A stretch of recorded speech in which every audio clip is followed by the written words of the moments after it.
Hello, we are the Kings, the most recent additions to the Sonlight staff here in Port-de-Paix, Haiti.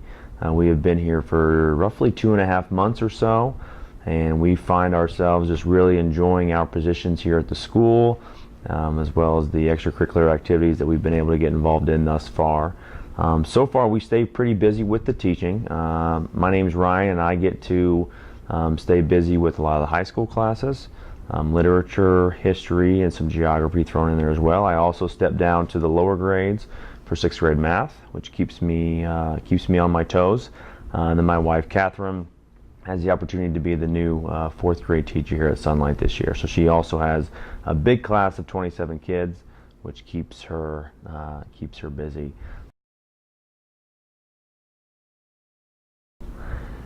We lived in Georgetown, Kentucky, outside of Lexington, Kentucky, and we attended Southland Christian Church. We were attending there for roughly 3 years or so, and ended up having interest in one of their trips. They have multiple trips and groups that they support, but one of which that they really focus on is Sonlight Academy in Port-de-Paix, Haiti. And my lovely wife here was really interested in going on a mission trip and wanting, she felt like we needed to come to Haiti. So we raised the funds and ended up down here as part of a group of roughly 12 people. And we spent a week here in Haiti helping at the school. I was able to step in with Mr. Tom Wimpelberg in 6th grade, helping with his class, and my wife helped actually with his wife, Madam Tom, in kindergarten, as well as some other classes as well. And throughout the week, as a lot of people would say, Haiti begins to change you. It kind of opens your eyes to God's people and God's work here outside of the United States. And it was only after 2 or 3 days, me specifically, I felt like God was really asking me, what is it that you are going to do in response to this? I've shown you everything that I need to. What are you going to do about it?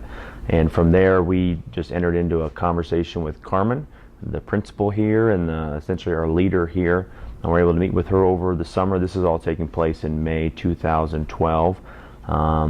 With us both being interested in it and being married, we wanted to wait until there were 2 positions so we could take advantage of those.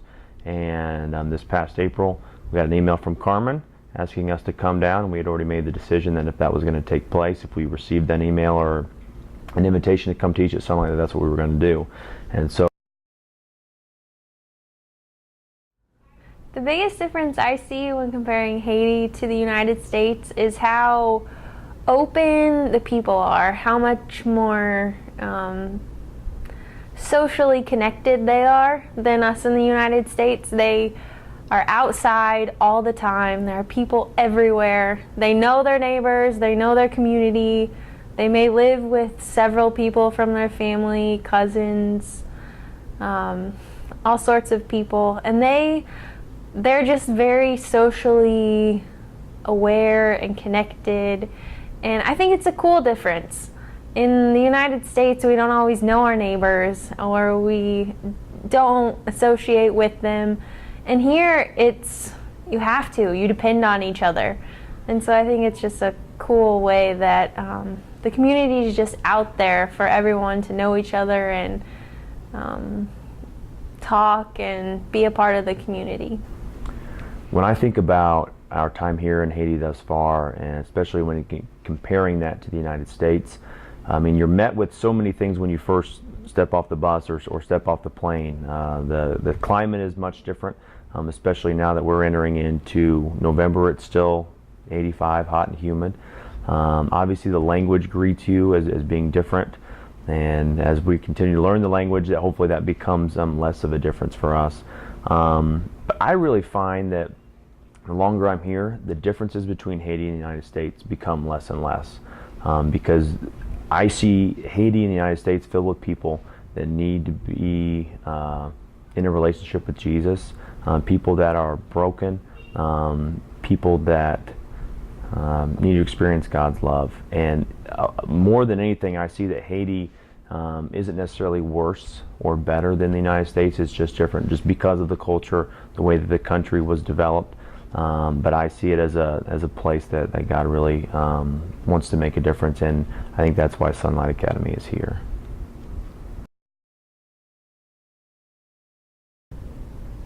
My favorite part about working in Haiti is that things are simpler.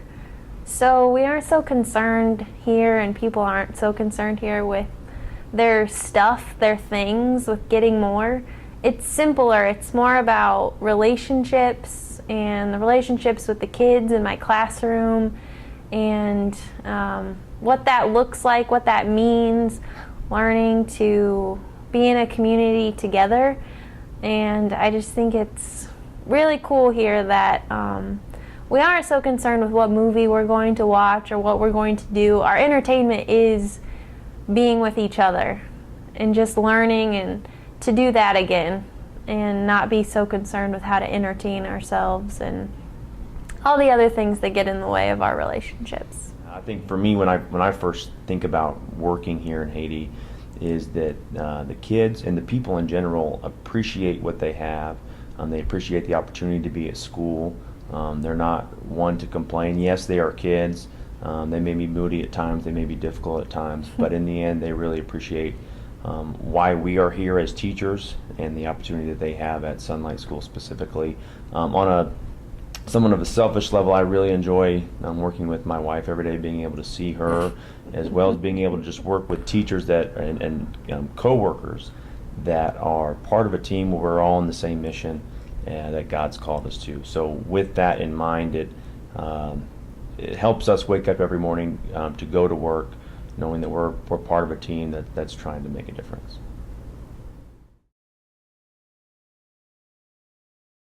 I think the most difficult aspect of teaching in Haiti and being a part of the Sonlight ministry, part of it is just the process of becoming a missionary, of moving from the United States. In the case of Catherine and I, changing professions.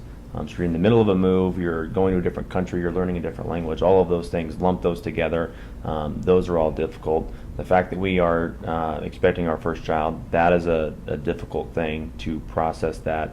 Managing expectations with home is difficult. But I think the biggest thing for me specifically is the change in a profession, not only changing to become a teacher, but changing your mindset to come every day prepared to challenge your students, not just to learn, but to understand who their creator is and how he is desiring a relationship with them, incorporating both of those things, a knowledge of the world around us and an understanding of who God is and who they are in God's eyes, is probably the most difficult thing that I have to do on a daily basis. For me, the most difficult part has been the language barrier and learning Creole in a way that I can get up to speed quickly.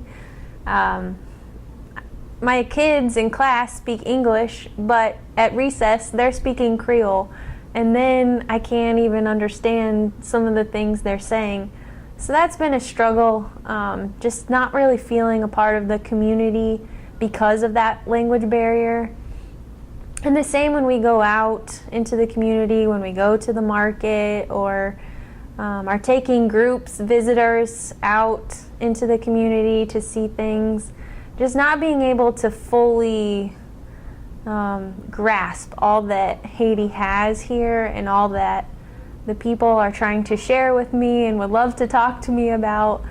And because the culture is so relationship oriented, I feel like that is a huge barrier. And I wish I'd had maybe a year of Creole ahead of time before we came here.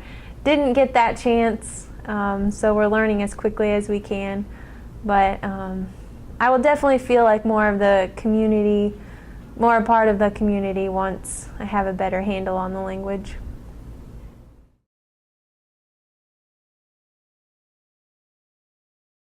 But one of the ways we try to circumvent that, at least one of the ways that I try to circumvent that, is obviously a morning devotion.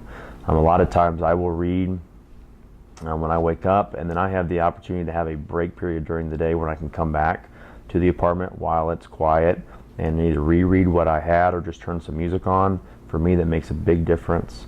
And I also enjoy after school taking a run, putting my headphones in and just listening to not even worship music, but just music that helps me remember who God is and why I'm here, because sometimes it can be easy to forget that in the midst of your everyday work. just like anybody else in the United States. We find we have to be intentional about that. I've really picked up journaling while I've been here too, because I feel like there's a lot that God is trying to say to me, or trying to help me through while I've been here, and so writing really helps me be intentional about not forgetting all the good things He's done for me and for us, for Sonlight, so that I can continue to revisit those promises and see where His grace has been there and where His love has been there, because we know it's going to keep coming down the pipe. So I think one of the things that helps me is I'm here with my best friend, and that's Ryan, and it's really nice to have someone, after the busyness of the day is over, we can come and decompress and kind of let loose of all the things that have happened and process them together a little bit. We can also be a sounding board for each other. If something's really affecting me, he can be the one to bring reason to it. But it's also very important for me to not overcommit myself, especially being so new here, when everything is quite a bit of work to figure out what we need to do. So I have to just take the time to just stop and pause and spend time with God, even if I have a million things left to do. Just to take that time just to pray and to really ask God to be with me, because the rest of the day is hard. Teaching the kids all day is hard. Leading a Bible study, it does take a lot out of you. And so for me, just being able to pause, even if Ryan wants to go visit with some of the other families or go play basketball, for me sometimes it's good to just be here alone and just be quiet for a while and talk to God and just let Him rejuvenate me and get my energy back.